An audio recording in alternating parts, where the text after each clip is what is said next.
গত ৩০শে আগস্ট রবীন্দ্র সদনে পশ্চিমবঙ্গ সরকারের অধীন পশ্চিমবঙ্গ নাট্য একাডেমি এবং পর্ণশ্রী ইউথ ওয়েলফেয়ার অর্গানাইজেশনের সহযোগিতায় একটি নাট্য সন্ধ্যা অনুষ্ঠিত হয়ে গেল।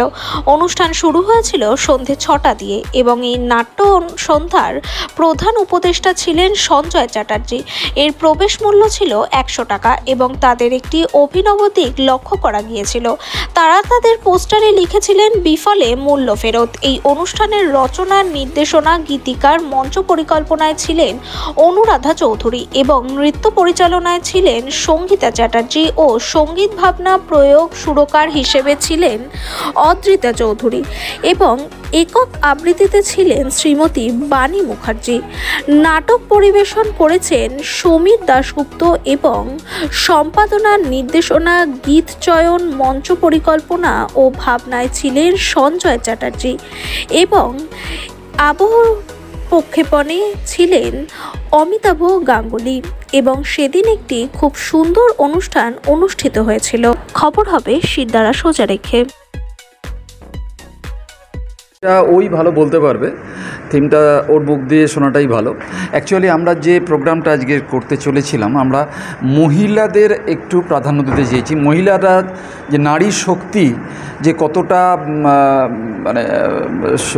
মানে সমাজের বুকে কতটা গুরুত্বপূর্ণ, সেইটার বিচারটা আমরা করতে চেয়েছিলাম আর সেইটাকে তুলে ধরতে চেয়েছিলাম। আজকের যে আমাদের অনুষ্ঠান, আজকের বিশ্বক্ষয় একটা মৌলিক নাটক, যে নাটকটা আমাদেরই গ্রুপেরই একজনের রচনা এবং পরিচালনা। এবং মজার বিষয় এটা, এই নাটকের যিনি সঙ্গীতে রয়েছেন তিনিও একজন মহিলা, অদ্রিতা চৌধুরী আমার পাশে। আর একজন যিনি নাচের কোরিওগ্রাফি করেছেন সঞ্চিতা, সেও আমার এখানে এগিয়ে এসো একটুখানি, সেও আমার কাছে আমাদের একজন মহিলা। তা এইটা আমরা নারী শক্তিকে তুলে ধরতে চেয়েছি। এরপরে যে একটি নাটক হবে সেটির চরিত্র সবটাই হচ্ছে পুরুষ, কিন্তু রূপদানে সমস্ত মহিলারাই আছে, তাঁরা ছেলে সেজে করবেন এবং এটাই আমরা আমাদের সমাজের কাছে, এটাই আমাদের বার্তা আমাদের দলের। এরপরে নাটকের যে থিম, বিশ্বক্ষয় নাটকের যে থিম, এটা যিনি রচনা করেছেন, যিনি পরিচালনা করেছেন, তার মুখ দিয়ে শোনা যাক।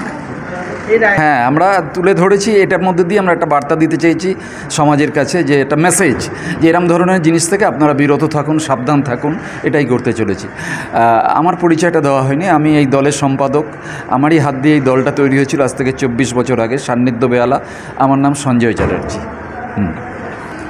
অ্যাকচুয়ালি এই নাটকটা বর্তমান পরিস্থিতিকে নিয়েই করা। তো আমরা এটাই মেসেজ দিতে চেয়েছি যে সবাইকে যাতে সতর্ক করা যায় যে এইসব অনেক ফাঁদ পাতা থাকবে, তো সেইখানে যাতে মহিলারা বিশেষ করে না পড়েন। তো এই জন্যই নাটকটা করা, যাতে সমাজে একটা বার্তা দেওয়া যায়।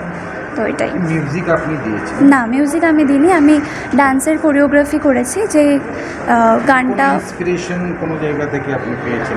আমি আসলে ছোট থেকেই ডান্স করি, তো আমার ইন্সপিরেশন আমার বাবা তো আছে, আমার ডান্স টিচার শ্রীমতী নীলাঞ্জনা মুখার্জি অনেক বড় ইন্সপিরেশন আমার। তো তার হাত ধরেই আমার নাচ শেখা এবং যতদূর আমি এগোতে পারছি তার সাপোর্টেই আমি সেটা করতে পারছি। তো এটাই। এটা ফার্স্ট, এটা মানে হ্যাঁ, আমি নাচ নিয়েই পড়াশোনা করেছি। আমি এটাই বলবো যে আমাদের সমাজে এরকম অনেক অনেক অবক্ষয় রয়েছে, শুধু আমাদের সমাজে বলে নয়, গোটা পৃথিবীতেই রয়েছে। খুব ছোট্ট সময়, খুব ছোট্ট করেই হয়তো আমরা দেখাতে পেরেছি একটা ছোট্ট ঘটনার মাধ্যমে। আমি শুধু এটুকুনি বলতে চাই সবাইকে যে সবার লড়াইটা কিন্তু নিজের লড়াই। সবাই মিলে একসঙ্গে এই অবক্ষয়ের যদি আমরা প্রতিবাদ করি, প্রতিরোধ করি, তাহলেই এইগুলো বন্ধ হবে।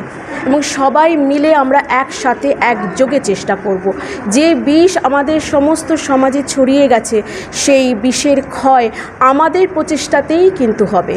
এইটা যেন আমরা ভুলে না যাই। এটা আপনার নাটকটা কোনো মানে আজিকর ইনসিডেন্ট থেকে কোনো ইন্সপায়ার্ড আছে কিছু? না, এটা আমি শুধুমাত্র আরজিকর বলে দিয়ে শেষ করা যায় না কিছুকে। অনেক কিছু এরকম হয়েছে, অনেক কিছু আরও হচ্ছে এবং অনেক কিছু আরও হবে না, সেটাই আমরা চাই। এই নাটকটি করতে গিয়ে তো একটা আর্থিক এর মধ্যে পড়তে হয়, আমাদের টোটাল এতটা খরচা। আমরা পাশে পেয়েছি পর্ণশ্রী ইউথ ওয়েলফেয়ার অর্গানাইজেশনের রবীন দাস, তার অবদান সত্যি ভোলার নয়, এবং সুবোধ দাস, এরা দুজনে যেভাবে আমাদের সঙ্গে থেকেছেন, আমরা সত্যি এটা না স্বীকার করলে তাদেরকে ছোট করা হয় বা তাদেরকে করা হয়। তাদের অবদান ভোলার নয়, মানে বলে ওটাকে করা যায় না। আমরা এইভাবেই এগিয়ে যাই, তাদের সাহায্য নিয়ে, তাদের পাশে সহযোগিতা নিয়ে, তাদের সাপোর্ট নিয়ে। আর ইনি হচ্ছেন আমাদের আরেকজন অভিনেত্রী, ইনি আরও বড় দলেও আর উনি আছেন, মালা চক্রবর্তী। আজকে টোটাল অনুষ্ঠানটার সংযোজনায় উনি আছেন। ওনার মুখ দিয়ে দুটো কথা একটু। আরেকটা নাটকের পরিচালিকা সবাই বলেই দিয়েছেন। তো আমাদের আজকে যে পুরো প্রোগ্রামটা, এটা বুঝতেই পারছেন আপনারা যে আমাদের সান্নিধ্য বেহালা সবসময় যেটা বলেছি, আমি প্রথম শুরুতেই বললাম যে নারীকে সবসময় একটা অগ্রাধিকার আমাদের স্যার, আমাদের সান্নিধ্য বেহালা দিয়ে থাকে। তো এবারও তার ব্যতিক্রম নয়, এবং এরপরে যে নাটকটি আছে তাতে আরও চমক আছে। আমাদের দলেরই সদস্যরা তারা পুরুষ সেজে অভিনয় করছে। আপনারা সাথে থাকুন, আশা করি আপনাদের ভালো লাগবে। আর ব্যাস, ফার্স্ট টাইম যে অনেকে বলে যে স্টেজ পারফরমেন্স অতটা ঠিকঠাক হয় না, এখন সব ডিজিটাল মুভিতে চলে গেছে, কিন্তু স্টেজ পারফরমেন্স দেখে এমন মনে হলো যে আমাকে ফিউ সেকেন্ডের জন্য উঠতে ইচ্ছা করছে না। আর সবথেকে ভালো কথা যে বেঙ্গলের যে কালচার, এই কালচারটা এখনও পর্যন্ত বেহালা ক্লাব ধরে রেখেছে, সেইটার জন্য অনেক ধন্যবাদ।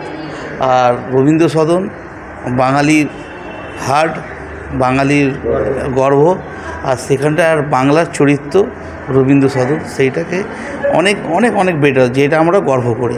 Thank you.